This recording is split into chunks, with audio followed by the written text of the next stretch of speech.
What's going on, everybody? Noah from Stage 3 Motorsports here, and today we're taking our 2021 Bronco out to hit the dirt and see what this thing will do off-road. Now, before we get started, I know that there are plenty of videos online right now that cover some higher level trim package Broncos that have Sasquatch package, disconnecting sway bars, front and rear locker, all that good stuff, and people are taking them down Moab and the Rubicon Trail, and all of that is really cool. But for this video, we wanted to see what the Bronco could do in a little bit more of an entry-level package that isn't completely built out right off the lot. So what we have here is a 2021 four-door soft-top black diamond package Bronco, and as you can tell, it's not Sasquatch package. It's just got the regular Steelies on there with a 31-inch General Grabber tire, and this is also the 2.3-liter EcoBoost four-cylinder with the 7-speed manual. So this thing isn't dressed up, but it has some of the essentials that you need to really get off-road that make it a little bit more capable than just a complete base model truck. So I'm gonna kind of give this review from that framework of looking at this truck with these options. And obviously, once we have the chance down the road to run a Bronco that's a little bit more spec'd out, we may do a separate review covering that. But if I don't talk about some of the options that you have on yours, that's why. So let's get right into it. The first thing I want to cover is talking about the suspension and the ride quality of this truck. And right off the bat, I'd say that this is a bit more firm and a little more bouncy in the way it rides than the Ranger is right out of the box. And the reason I mention that is because the new Bronco and the Ranger kind of share some similar underpinnings, and the Bronco platform was based on the Ranger. But when we took the Ranger to Sedona stock, it was definitely a little too far on the soft side. It's very comfortable on the road, very cushy, but it was hard to manage the body roll and modulate your braking because the nose would want to dip and dive constantly. So in the case of the Bronco here, the firmer, more analog, rugged ride is actually kind of a welcome change. The benefit there is, like I said, that you can control the weight of the vehicle more, and it's really not a heavy truck to begin with, and it also keeps it from bottoming out when you start to get a little bit of speed or you hit some bigger obstacles and you're not just immediately smashing into the bump stops. Now, obviously, having a firmer ride does come with a few little drawbacks, and one of them is the actual ride comfort. And the biggest area I noticed this was on a lot of corrugations and washboard roads where it's just a ton of small vibrations. So that stuff can really rattle and resonate through the cab of the truck. That was the only area where I think it was kind of annoying with this vehicle, but some of that can be ironed out by airing down. And obviously, if you do go with a larger tire or you upgrade the suspension down the road, that's going to be stuff that will get ironed out along the way. But just in the way this truck comes off the lot, if you leave it as is and don't air it down, expect it to be a little bit rough when you get into some of the less well-maintained forest road sections. So overall, the ride quality and the suspension for the Bronco in this trim is solid, but it also leads me to one of my biggest problems with the Bronco and this configuration, and that is that this truck does not have enough ride height. It sits far too close to the ground, and it felt like constantly while we've been wheeling it, it's been hanging up on rocks and dragging over ledges. Now, sometimes it's minimal and it's just catching that front bash plate a little bit or maybe dragging along the fuel tank skid. And, you know, there are going to be certain parts of these trails that are a little more technical than what you should probably be doing in a complete factory vehicle. But one of the biggest culprits we found was actually the brackets for the trailing arms in the back. They hang down really low, and it seems to actually be the lowest point underneath the vehicle, sitting only about 9 inches off the ground. And when you're trying to navigate around rocks or avoid bringing them down the center of the vehicle where it could hit your diff or something like that, they almost always end up lined up with those brackets, and it'll drag and catch on it every time. Now, to be fair, nothing broke, and those brackets never bent or deformed, and we never hit them hard enough to cause damage. So it's not the end of the world, but it's certainly a bit frustrating to just feel the truck hanging up on every single little obstacle that you roll over. To be fair to the Bronco, there were points where I was choosing more difficult, bad lines to just challenge the truck and make it work harder to get through an obstacle. And so in those scenarios, you're almost guaranteed to drag or catch on something. But even when I was picking good lines and trying to re-navigate an obstacle a little bit more cleanly, there was still areas where it was almost unavoidable to have it scratch underneath. So I think that something like the Sasquatch package, or even just doing a leveling strut or a new coilover and a larger tire down the road, is going to make a big difference in the overall capability of these trucks and save you a lot of hassle of not scraping up the bottom and just denting in your bash plates and skid plates right out the way. Moving on, the next thing I want to talk about is some of the off-road equipment and the features that this truck has, because as I mentioned in the intro, this isn't a complete bare bones base model vehicle. There were a few upgrades off the assembly line. So some of that stuff being the electronic locking rear end. Obviously, it's got some of the G.O.A.T modes that Ford provides. We have the modular steel front bumper, and we have the skid plates underneath, which we've been dragging over almost every single rock on the trail. but all of this stuff works together to definitely boost the capability of this truck.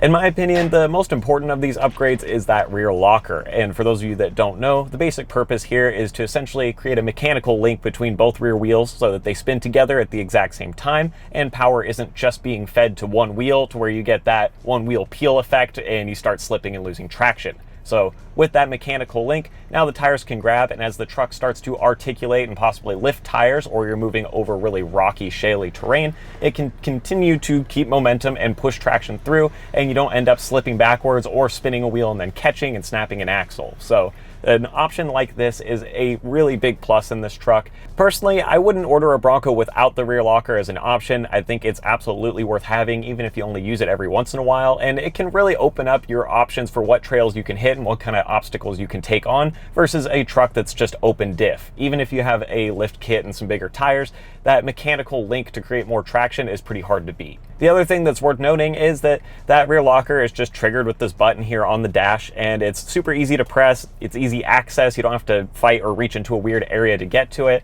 and it seems to engage and disengage relatively simply. Some of these trucks do fight you if you're on a bit of an incline, or it's not sitting dead level, or it doesn't like the way that the axles are positioned, and it can make it a pain in the butt to disengage the locker or engage it when you need it. So with this truck, I haven't had any of those problems. It works very smoothly, and like I said, I think it's definitely a worthwhile upgrade. Now, a feature that doesn't really excite me quite as much as the locker is the G.O.A.T modes that Ford provides. And before I bag on them too hard, I will say that the idea here is that obviously you can turn the dial on the center console and select a different type of terrain depending on what you're driving on. So if you're in mud or ruts or sandy or rocky terrain, you choose that option, and then the truck will decide whether it needs to engage 4 high, 4 low, if it wants to put the locker on, and in some cases it'll even adjust the throttle sensitivity and some stuff like that to try and give you the best possible outcome in driving in that specific terrain. And I think the idea overall is good, but what I will say is that if you're an experienced off-roader or somebody who is very familiar with this type of equipment, then it's not really bringing a whole lot to the table that you couldn't just do by already knowing how to use the equipment provided in the vehicle. So if you know how to pick a line, you know how to use your locker, and you understand the differences between 4 high and 4 low, all of that is going to work to your advantage. But if you're newer to the off-roading scene and you haven't learned how to use this equipment, or maybe aren't quite as comfortable on the trail, then something like this could be a really big benefit in helping you to learn your vehicle and get through areas that maybe would have been too technical for you otherwise. So while I don't think that I would personally use the G.O.A.T modes that often in this truck, and I didn't really find a huge need for them while we were doing this review, it could definitely be a benefit to the right type of person. To quickly run through those other features that we got on here, like I said, we've got that modular steel front bumper, which I think is a worthwhile upgrade as well, because it looks better than the factory plastic bumper. It's quite a bit more durable, and obviously the upgradability of having all those open bolt heads on the top will allow you to not only add mods that Ford provides from factory, but there's going to probably be some really good aftermarket options out there that will just simply bolt onto this, and you won't be able to run them if you don't have this upgrade. So I would definitely consider that as an upgrade on a Bronco if you are looking. And then of course we have the skid plates underneath, which I think are crucial, and that is made even more evident by the fact that we don't have the bigger tires or a lift on here. So with the ground clearance issue that I talked about before, I think the skid plates are almost a necessity at this point. Next up, I want to talk about one of the biggest party pieces on the Bronco, and that's the fact that it's got a removable top and removable doors. And as somebody who has owned Jeeps in the past, I've really appreciated the open air feel that you could get with the Wrangler by stripping everything off of it, and I'm really happy to see that Ford followed through with that on the Bronco, because I do think it really increases the fun factor of this truck. So in the configuration we have here, it is obviously a 4-door, and we have the soft top, and all this stuff is pretty easy to operate or remove. The doors themselves only have 2 bolts on each door, plus one single wiring harness that you unplug, and then you can lift them right off there. And the top is also pretty simple to operate, where you can throw this first panel back and kind of get a sunroof open air feel without taking the top all the way off. And then if you want to progressively fold it back further, you just pop out those side panel windows and the back window, and you can drop it down. And then if you really want to get crazy with it, you can actually pull the whole top off of the truck.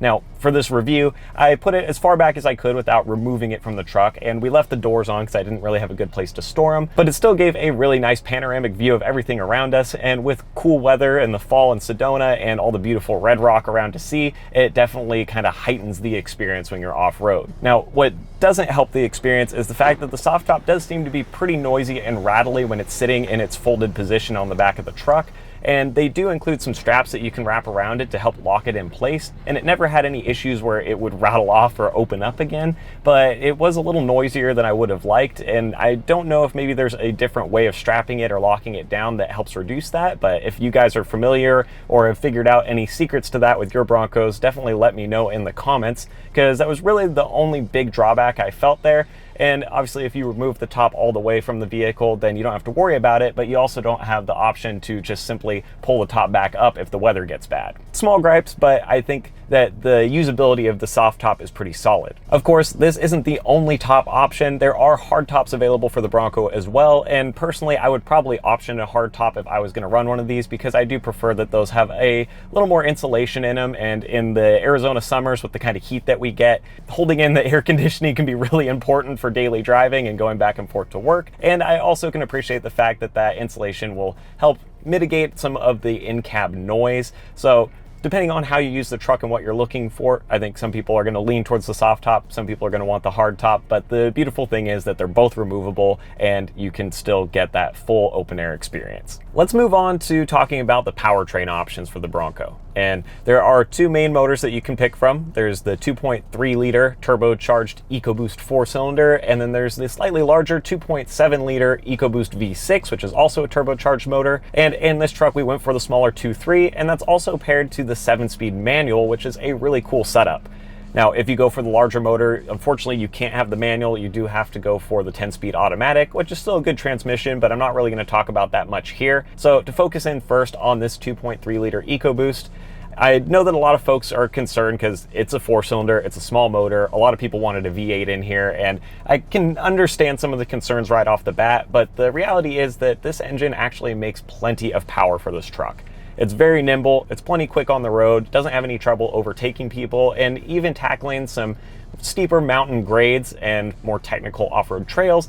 I never felt like this thing was suffering or wanting for power, and especially with the fact that it's got a turbo in there, it actually combats altitude pretty well. In terms of off-road driving, I think one of the benefits here with the smaller motor is that it's pretty easy to control the throttle and ease the power in when you need it, whereas oftentimes with the larger V6s, like the 2.7 EcoBoost or even the 3.5 EcoBoost that you can get in the F-150s, it's a little difficult to manage at certain points, because you'll get your foot on the throttle and then it'll want to spin into boost so quickly that it'll start breaking the tires free, and you'll lose traction or risk breaking the tires free and then hooking up again and snapping axles or causing damage to the driveline. So with a smaller motor like this, I think it provides a lot more predictable and a lot more comfortable off-roading experience, and you're not really losing much in the way of actual performance because it's still going to get you around just fine. And the point of the Bronco isn't to go out and race Corvettes, it's just meant to haul you and your gear around, get you out camping, going and seeing some national parks, and obviously tackling a few trails along the way. As much as I like this little EcoBoost engine, the thing I'm more excited to talk about is the 7-speed manual that's paired to it. And it's getting increasingly rare to find manual transmissions in modern vehicles, so it makes me very happy to see that Ford at least included some option to get a manual in here, even if you can't run it with the larger motor. And this is actually a really solid transmission.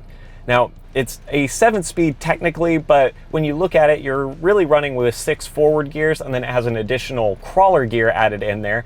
But the crawler gear is synchroed, so you can technically jump from crawl into first. And what this gear is basically the equivalent of what you old school guys will know as a granny gear. So it's just an ultra low range that allows you to let the truck kind of idle over obstacles and pull itself through without having to dance on the pedals and ride the clutch and ride the brake a whole bunch. And it's a huge asset here because it makes this manual way more capable off-road. Over the last couple days of wheeling this thing, I actually found myself kind of underestimating just how good the crawler gear was, and I would end up dancing on the pedals only to let out of the clutch and then realize that the truck was actually idling along just fine and that I would have been better off not messing with it. So if you have optioned your Bronco this way, I recommend getting out and trying it in the dirt and getting used to that feel, and definitely don't underestimate the value of that gear. Talking in terms of the overall feel of this transmission outside of just that crawl gear, it is extremely simple and easy to drive. It's very approachable, especially if you haven't spent a lot of time in a manual vehicle or a manual off-road.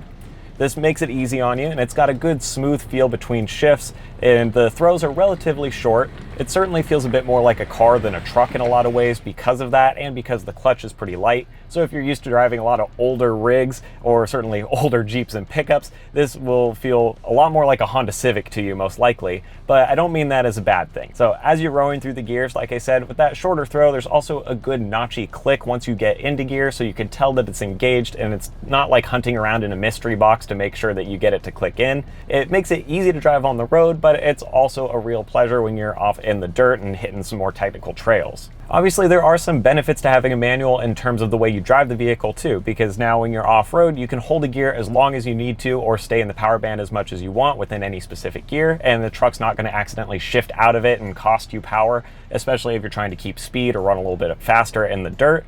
And when you're going downhill and trying to manage your speed, you have the ability to simply drop gears and slow the truck down without having to ride the brakes the whole way. So stuff like that are simple little changes that can really improve the off-road experience. And I find that a lot of times with Ford's 10 speeds, you end up just riding the brakes no matter what, or it ends up shifting into a different gear because it's got so many to move through. And while that's not always a problem, and it does make plenty of power with the engines that they match up to it, I think in a lot of ways I do prefer the manual, and I prefer the old school analog feel. It's pretty fun to have a Bronco with some retro styling and some modern amenities that still allows you to use a manual but doesn't feel like a tractor to drive, and it definitely makes this whole configuration of the Bronco a lot more fun to use on just a daily driver basis. With that being said, I think that's going to bring us to the end of this review, and overall I'm a big fan of the Bronco platform. I think that even in a more bare bones trim like this, there's a lot of capability you can get out of these vehicles, and for most people just trying to get back on forest roads and get to their favorite camping spot, or to take it out fishing or wheel a little bit with friends, this is going to be more than enough to get the job done. And as the aftermarket parts start to roll out and these trucks have some more mods available for them, there's going to be a lot that we can do to improve the capability and make it even more fun and even more of a weapon off-road. We'll see where it goes. I'm excited to see where Ford takes the platform, but hopefully you guys found this video helpful. Like I said, I know that this doesn't cover every little spec in detail and all the upgraded features, but we'll probably end up talking about that stuff more down the road as we get other Broncos and build them out. So as always, thank you for watching, and I'll see you guys next time.